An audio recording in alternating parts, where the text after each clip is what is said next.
Assalamualaikum warahmatullahi wabarakatuh. Berjumpa lagi dengan saya. Gimana kabarnya teman-teman? Semoga teman-teman dalam kondisi yang semakin sehat ya, semakin membaik dan terus membaik hingga menuju sembuh. Amin ya robbal alamin. Oke. Banyak pertanyaan yang belum saya jawab, jadi topiknya kali ini akan saya jawab pertanyaan dari teman-teman ya. Langsung saja untuk menyingkat durasinya. Apa yang saya bagikan, apa yang saya jawab ini adalah yang murni berdasarkan pengalaman pribadi. Semoga saja bermanfaat buat teman-teman, bisa memotivasi teman-teman untuk tetap semangat dalam menghadapi gangguan ini hingga membaik dan sembuh ya. Langsung saja dari akunnya Bintang Naila 518. Sakit belikat sebelah kiri gimana caranya? Apa itu efek aslam? Saya sudah EKG dibilang normal, mohon bantuannya. Nah, kalau teman-teman sudah EKG dibilang normal, teman-teman nggak usah takut. Teman-teman nggak usah khawatir, nggak usah cemas ya. Itu biasanya efek otot-otot kita itu di belikat ini itu kaku ya, biasanya di pundak itu sakit, di belikat itu kaku ya teman-teman ya. Jadi nggak usah terlalu berpikir yang macam-macam ya teman-teman ya, apalagi sudah EKG dibilang normal, nggak apa-apa teman-teman ya. Yang kedua dari akunnya Anurul Salahuddin ya. Mas pernah merasakan perut, dada panas setiap hari, tiap malam, tapi tidak nyeri, pandangan buram, susah untuk tidur miring kiri atau kanan, dan tensi sering rendah. Atau teman yang di sini ada yang seperti saya. Pernah ya teman-teman ya, itu ya hampir makanan setiap hari ya, setiap malam, susah tidur. Di bawah miring kiri salah, miring kanan salah gitu ya. Kalau bisa teman-teman posisi tidurnya itu bantal ditinggikan gitu, kayak apa namanya, kayak duduk begitu tapi agak miring begini ya teman-teman ya kalau susah. Nah itu panas itu efek GERD, itu asam lambung naik ke apa namanya, ke sini atas ya, reflux ya, jadinya dada itu terasa panas. Teman-teman nggak usah khawatir, nggak apa-apa ya teman-teman ya, yang penting posisi tidurnya bantal ditinggikan ya. Nanti lama kelamaan itu ya, sedikit demi sedikit itu apa, asam lambung pada saat malam itu nggak reflux, itu mengurangi rasa panas di dada atau sakit di dada, kadang celekit-celekit di dada ya. Oke, lanjut lagi. Oh ya, jaga pola makannya juga ya teman-teman ya. Dari akunnya Sirin Rido. Ternyata saya memang banyak temennya merasakan takut mati sudah lama belum juga sembuh. Ya, kebanyakan penderita gangguan ini pasti merasakan yang namanya takut mati ya teman-teman ya. Tapi nggak usah dipikirkan lah. Sudah ada yang ngatur hal seperti itu. Lebih baik fokus kepada penyembuhan saja ya teman-teman ya. Terapkan 3P secara konsisten gitu. Nanti juga kalau sensasinya mulai berkurang, ketakutan seperti itu juga akan hilang sendiri ya. Lanjut lagi dari akunnya Cerita Kululung. Dalam ya, saya coba makan terlalu kenyang, akhirnya kambuh lagi, serasa mau pingsan, hehe. Ya teman-teman ya, jadi kita atur ya, atau kita sesuaikan dengan kondisi kita. Jadi kalau memang terlalu banyak juga nggak bagus ya teman-teman ya. Yang penting teman-teman rutin saja gitu ya. Sedikit demi sedikit nggak apa-apa teman-teman, yang penting rutin ya. Oke. Dari akunnya Zeni. Kalau telat makan pasti kambuh. Ya, itu yang dinamakan tidak menjaga pola makan ya teman-teman. Jadi kalau sudah wayahnya makan ya teman-teman ya. Terus ya hindari dulu makanan-makanan pemicu asam lambung ya. Gitu ya teman-teman ya. Langsung lanjut lagi dari akunnya siapa ini? Mikael Abigail. 2 hari berturut ngelatih BBB. Nah, terasalah kram perut. Perut bagian atas sampai tembus ke punggung. Ya, nggak apa-apa teman-teman. Saya dulu juga hampir setiap pagi ya. Dari itu biasanya perut terasa seperti itu dari mulai sekitar jam 8 itu sampai dengan jam 11 gitu ya. Jadi usahakan pagi itu makan ya, sarapan ya teman-teman ya, jangan sampai kosong ya.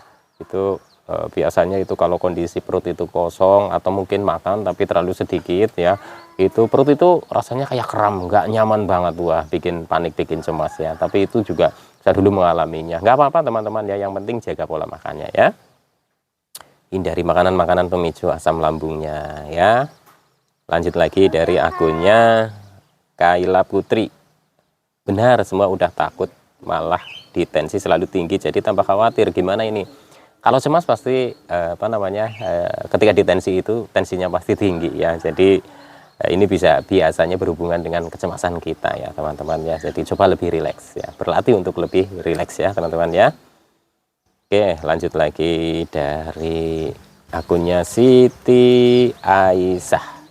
Perut alhamdulillah sudah baikan, tapi keliengan sama mata buram selalu hadir. Ya memang keliengan mata buram itu ya bisa dibilang itu sensasi yang lama ya teman-teman. Dalam apa sayang? Ya, ini udah berani nangkep. Iya nggak apa-apa, nggak digigit kan? Iya. Ya jadi gitu ya teman-teman ya. Jadi keliengan mata buram itu memang mengikuti ya. Sopun dulu juga sama seperti itu. Itu hilangnya nanti perlahan ya, bertahap dan hampir seperti kayak tidak ada proses perbaikan ya. Kan tetapi sedikit demi sedikit itu sebenarnya ada. Cuma memang waktunya atau prosesnya itu agak lama ya. Saya dulu juga lama sekali ya teman-teman ya. Sudah membaik pun kadang terasa lagi gitu ya. Teman-teman intinya jaga di pola makannya ya, pola hidupnya ya. Pokoknya jangan terlalu banyak beban pikiran lah ya. Dibikin rileks saja, dibikin santai saja ya teman-teman ya. Oke, lanjut lagi dari akunnya siapa ini?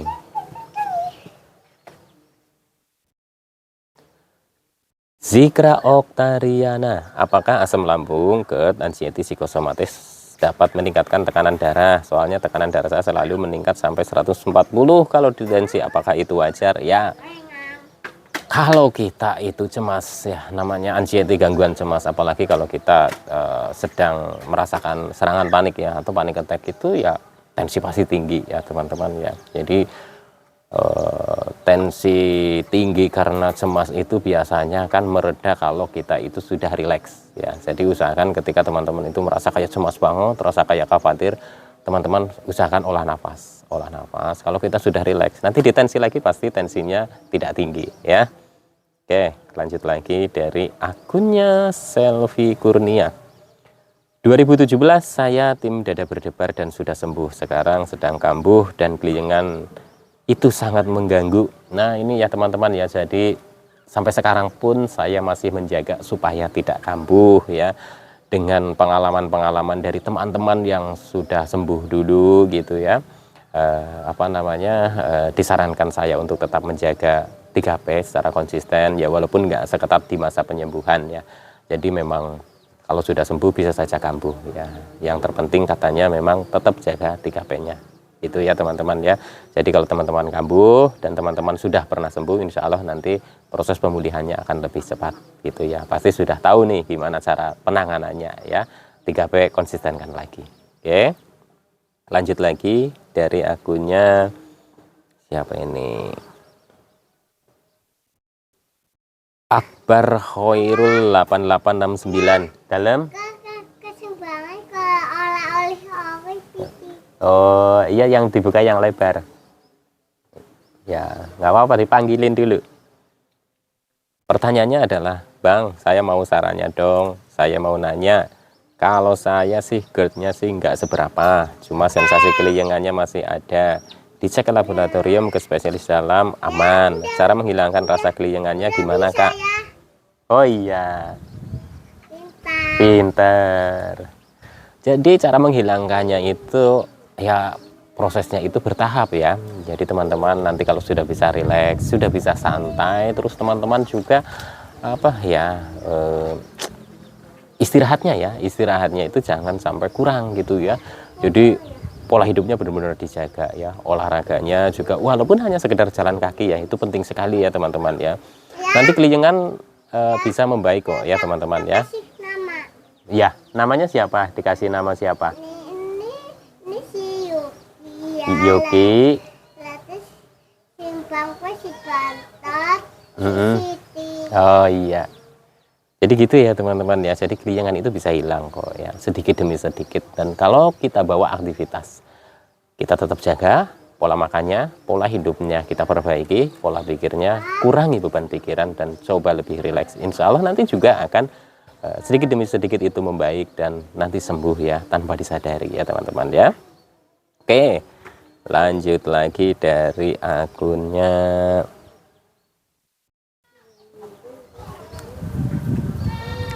Mas, aku kan jalan kaki tiap pagi yang sampean sarankan.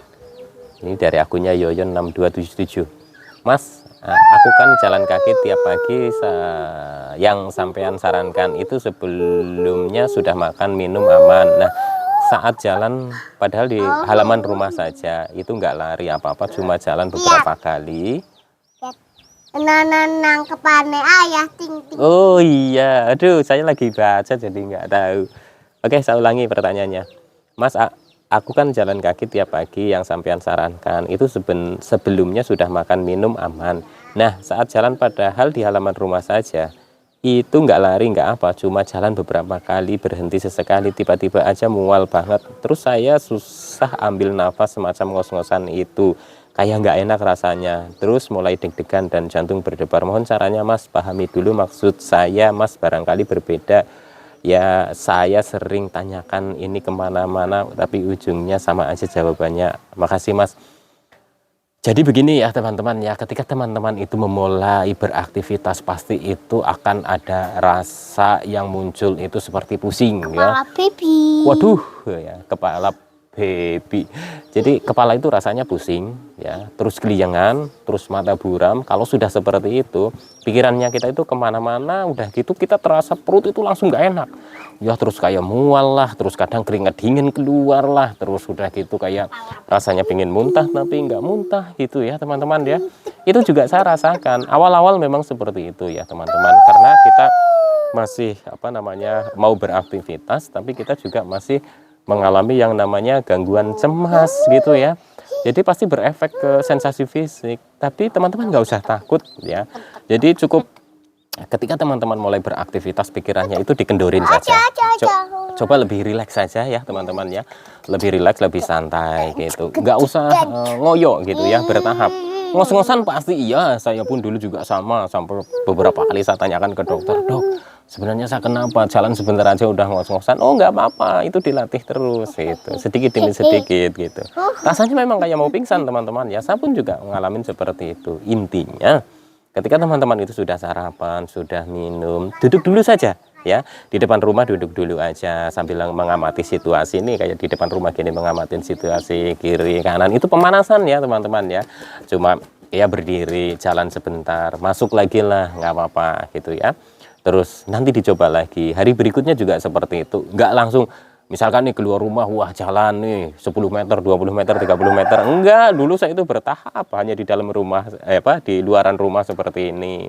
Duduk, bawa bangku, karing ya, atau berjemur gitu ya teman-teman ya. Jadi memang itu benar-benar butuh ketelatenan ya teman-teman ya. Butuh proses yang menurut saya juga nggak sebentar. Jadi kalau teman-teman mulai mencoba jalan kaki, yang tadinya hanya di dalam rumah atau tadinya itu mau jalan kaki itu takut, ya dimulai dari depan rumah aja, mengamati situasi dulu, dibiasakan. Karena biasanya kalau keluar rumah itu pandangan kita itu sudah terasa kayak aneh, kayak seperti di dunia lain gitu ya. Jadi perlu latihan dulu, pemanasan dulu ya. Kalau ngos-ngosan itu sudah pasti, makanya perlu pemanasan dulu untuk kita itu bisa mengatur kondisi ininya kita mental kita ya, lebih rileks dulu gitu ya teman-teman ya. Oke, sekian dulu ya teman-teman ya. Anak saya manggil-manggil ya, mohon dimaklumi ya, memotivasi sambil ngomong anak. Oke, lain kali dilanjut ya. Salam sehat rohani. Wassalamualaikum warahmatullahi wabarakatuh. Apa sayang?